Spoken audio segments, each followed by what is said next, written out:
Réfléchis un instant. Si on te demandait pourquoi la Corée du Nord est si pauvre, la plupart des gens auraient une réponse très simple. C'est évident, parce que c'est un pays communiste. Sauf que cette réponse-là, elle présente un petit hic. Pourquoi la Corée du Nord est-elle bien plus pauvre que par exemple la Chine ou même Cuba? Pourquoi ce pays est-il à ce point-là arriéré et miséreux? En tout cas, beaucoup plus que ne l'était l'Union soviétique ou la Yougoslavie au temps de Tito. Et justement, les éléments qui permettent d'expliquer cette situation économique désastreuse, c'est pas du tout ce que vous croyez. La Corée du Nord n'a pas toujours été ce pays misérable qu'on connaît aujourd'hui. Elle n'a pas non plus toujours connu les niveaux d'extrême pauvreté qu'elle subit maintenant. En fait, il fut un temps où la Corée du Nord était vue comme un modèle de socialisme dans le monde socialiste. Alors que la Corée du Sud, elle, avait la réputation d'être une tâche pauvre et corrompue sur le monde capitaliste. Tiens-toi bien, la Corée du Nord allait même jusqu'à donner de l'aide alimentaire à la Corée du Sud, ce qui aujourd'hui paraît complètement fou. La Corée du Nord livre de l'aide humanitaire contre les inondations à la Corée du Sud. 370 camions ouverts ont déchargé des tonnes de riz, de médicaments et de vêtements que le Nord avait offert comme aide d'urgence aux victimes des récentes inondations dans le Sud. À l'époque, au début des années 1980, la Corée du Nord produisait plus de 10 millions de tonnes de céréales par an. Aujourd'hui, on est à moins de la moitié de ces niveaux de production. C'est pour te dire à quel point la situation a dégénéré. La débâcle économique de la Corée du Nord est telle que même les plus fervents partisans du communisme n'oseraient pas se vanter de son développement économique ou sociétal. Sauf si, bien sûr, ils ont un goût pour l'absurde. Alors pourquoi dit-on qu'à l'époque, la Corée du Nord était un modèle pour les partisans des révolutions socialistes? Qu'est-ce qui a bien pu se passer pour que ce pays se retrouve aujourd'hui à l'opposé total de cette image? Et quelles sont les principales raisons derrière les niveaux d'extrême pauvreté grave et généralisés qu'on observe là-bas? Chers amis, on va répondre à toutes ces questions. Mais d'abord, j'attire ton attention sur le fait que parmi vous, seuls 13% sont abonnés, donc je t'invite à t'abonner, à liker et à partager. Allez, c'est parti.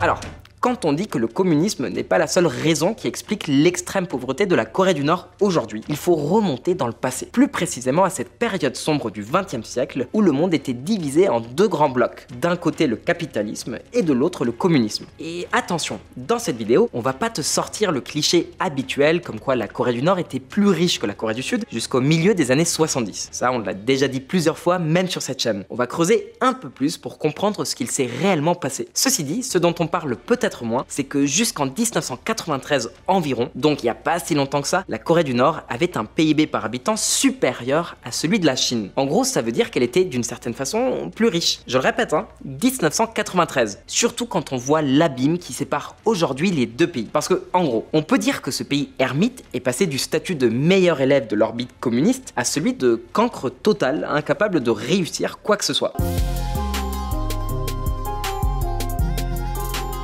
Un truc dont on parle rarement, c'est qu'au sein du bloc communiste, il y avait aussi de grosses différences entre les pays en termes de richesse et de développement. Et oui, à l'époque, la Corée du Nord faisait partie des étudiants riches et avancés du bloc communiste, surtout dans les années 1960 et 1970. En plus, dans les années 1980, les Nord-Coréens étaient un peu plus riches qu'ils ne le sont aujourd'hui. Pourtant, le pays n'est pas plus communiste aujourd'hui qu'il ne l'était dans les années 1980. Il y a donc forcément une explication. Alors qu'est-ce qu'il s'est passé? Comment expliquer l'extrême pauvreté qui frappe la Corée du Nord depuis des décennies? Alors pour comprendre pourquoi ce pays est parti à volo, il est essentiel de comprendre d'abord son ascension. Parce que oui, la Corée du Nord a connu des moments relativement heureux. Et dans une large mesure, ce qui a été fait à cette époque et la manière dont ça a été fait ont déterminé le désastre qu'on connaît aujourd'hui. Les amis, préparez-vous à être surpris. Allez, on passe au chapitre suivant.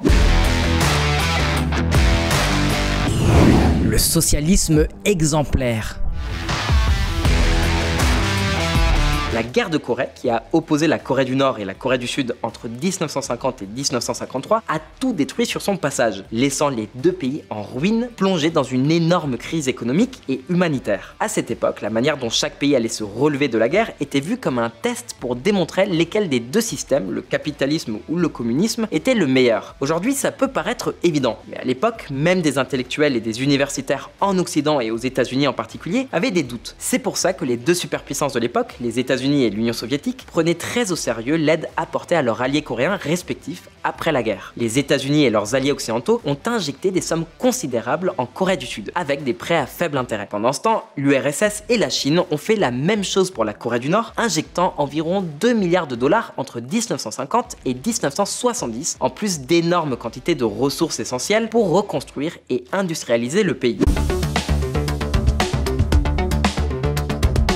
Pour atteindre ses objectifs d'industrialisation rapide et de surpasser la Corée du Sud, la Corée du Nord a misé sur la planification économique traditionnelle des dictatures communistes et sur la création d'un mouvement social pour soutenir ses ambitions. Au départ, ce plan a plutôt bien fonctionné. Le plan quinquennal de 1957 à 1960 a permis de résoudre les problèmes alimentaires et de logement d'après-guerre et a préparé le terrain pour l'industrialisation massive et le développement.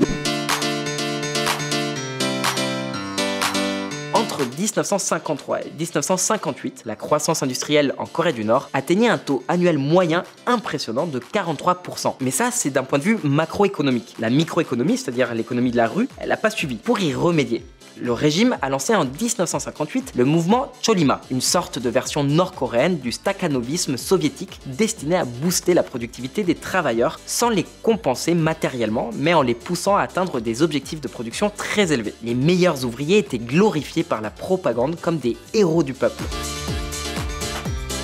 Et ça a fonctionné, au moins partiellement.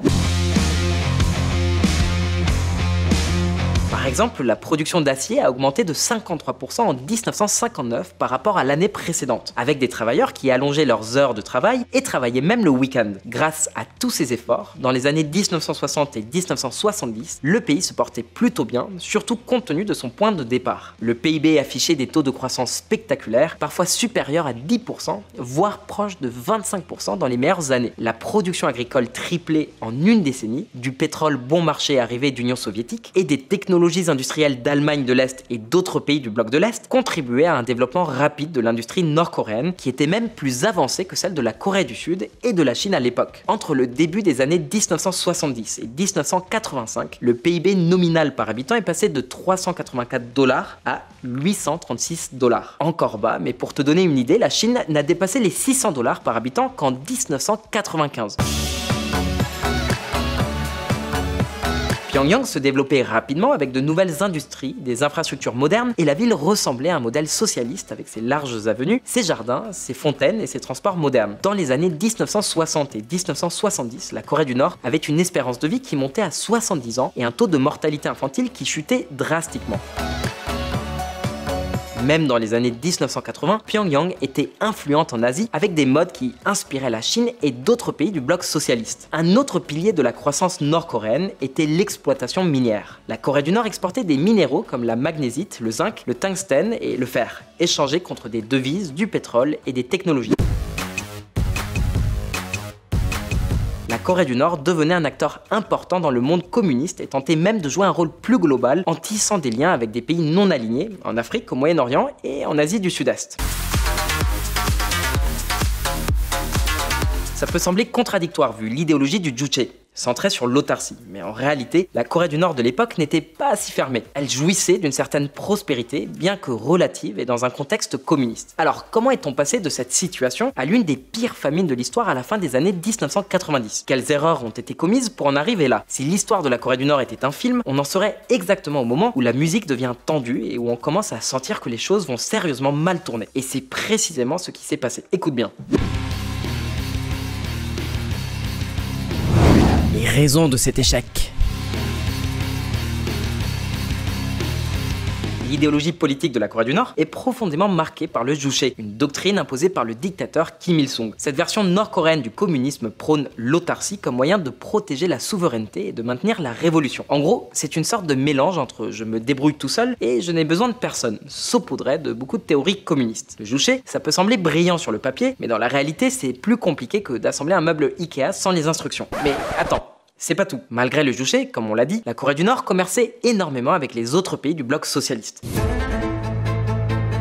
Ils n'importaient et n'exportaient pas seulement des biens manufacturés, ils empruntaient aussi de grosses sommes d'argent, non seulement aux autres pays communistes, mais aussi aux banques occidentales et même japonaises. Dans les années 1970, Pyongyang avait des opérations avec plus de 100 banques dans 17 pays. Tout cet argent était destiné à financer l'expansion de l'exploitation minière, la construction et les importations alimentaires. L'exploitation minière, en particulier, était boostée pour compenser la baisse des prix de certains minéraux exportés par le pays. Ce secteur était devenu la poule aux œufs d'or du régime nord-coréen et la seule option pour continuer à acheter à l'étranger malgré la baisse des prix était d'augmenter constamment la production.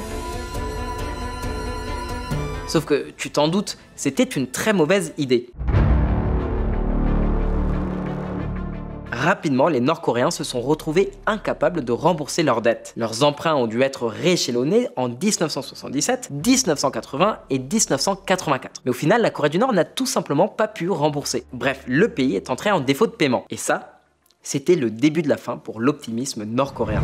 La Corée du Nord est informée du défaut de paiement de sa dette. Le montant total du principal et des intérêts dus est d'environ 770 millions de dollars sur environ 1,650 milliard à 2,750 milliard que la Corée du Nord est censée devoir au monde non communiste. Le reste est majoritairement détenu par des banques japonaises. Le capital et les intérêts accumulés auprès des institutions financières par la Corée du Nord ont atteint environ 3,6 milliards de dollars et même après une importante annulation de 90% des dettes avec la Russie, le capital et les intérêts accumulés auprès des institutions financières par la Corée du Nord ont atteint environ 3,6 milliards de dollars, même après une importante annulation de 90% des dettes avec la Russie, leur ancien partenaire communiste. En tout, selon l'International Journal of Korean Unification Studies, la dette extérieure du pays se situe quelque part entre 6 et 15 milliards de dollars. Mais restons concentrés sur l'essentiel. Le non-paiement des dettes a été un problème tellement grave qu'il a créé des situations complètement hallucinantes. Par exemple, il y a eu des cas où des créanciers ont dû se contenter de moyens de remboursement vraiment insolites ou carrément absurdes pour tenter de récupérer une partie de leur argent, tellement la situation financière du pays était désastreuse.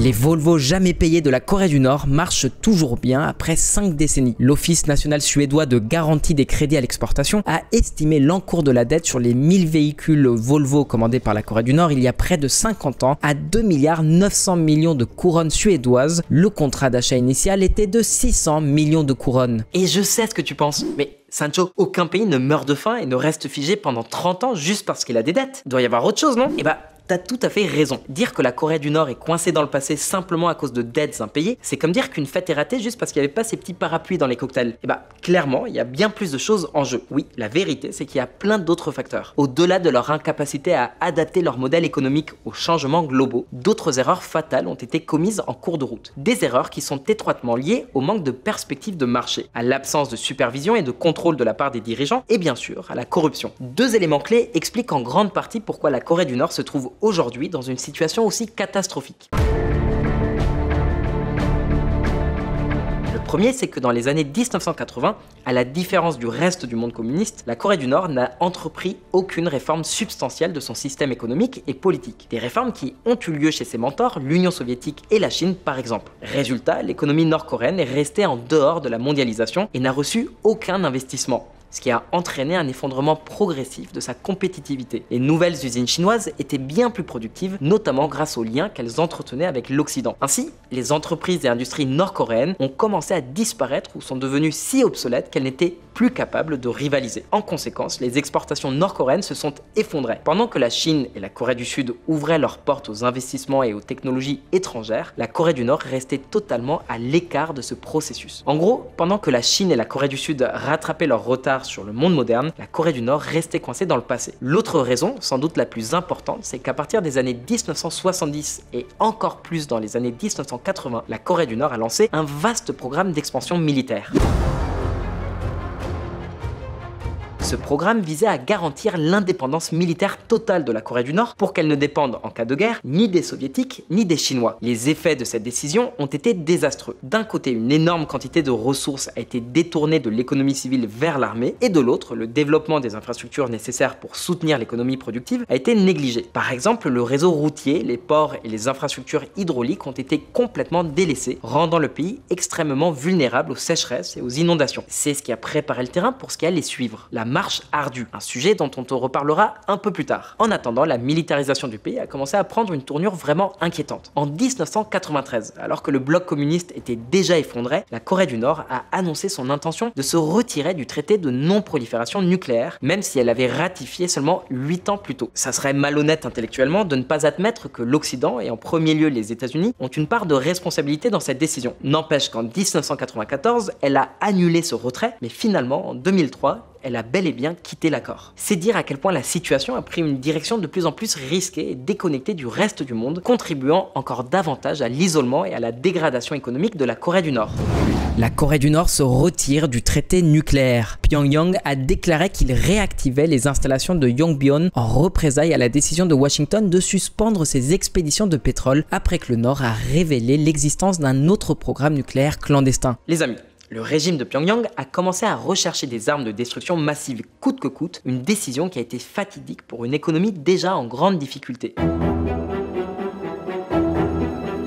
À la fin des années 1990, la Corée du Nord a connu une terrible famine qui a fait entre un demi-million et 2 millions de morts, selon les sources. Et même dans cette situation catastrophique, le gouvernement n'a jamais cessé de financer son programme militaire. Ils ont même mis des bâtons dans les roues des organisations internationales car ils refusaient que des entités étrangères gèrent les programmes d'aide humanitaire. En gros, le régime voulait contrôler toutes les ressources et l'argent destiné à atténuer la famine, ce que beaucoup ont vu comme une tentative de détourner cette aide pour d'autres objectifs que sauver des vies. Mais ce n'est que le début des problèmes.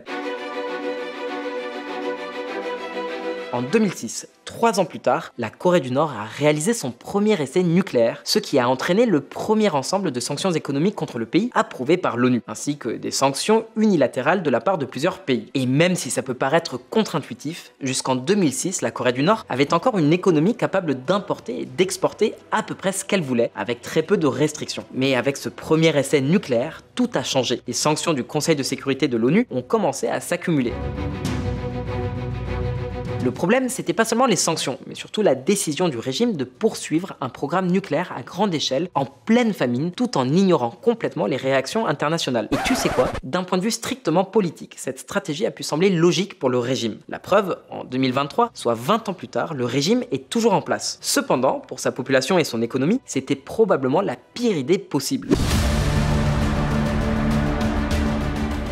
Après la grande famine, due en partie à l'effondrement du bloc communiste et à la perte de compétitivité de la Corée du Nord, le pays ne s'est jamais relevé. Depuis la chute brutale des années 1990, son PIB par habitant stagne toujours au niveau des années 60. En gros, on parle de 6 décennies perdues. Voilà pourquoi la Corée du Nord, qui était autrefois une étoile montante du socialisme, est aujourd'hui devenue son plus grand embarras. La grande question est, est-ce que cette situation va durer éternellement? Et pour l'instant, il n'y a aucun signe de changement à l'horizon. Mais comme tu le sais, la péninsule coréenne est un sujet qu'on suit de très près ici sur Diplo. Alors tout ce que tu as à faire, c'est juste t'abonner, liker et partager pour nous aider à gagner en visibilité et nous, on te tiendra au courant. Allez, merci d'être resté jusqu'au bout. À ciao, bonsoir.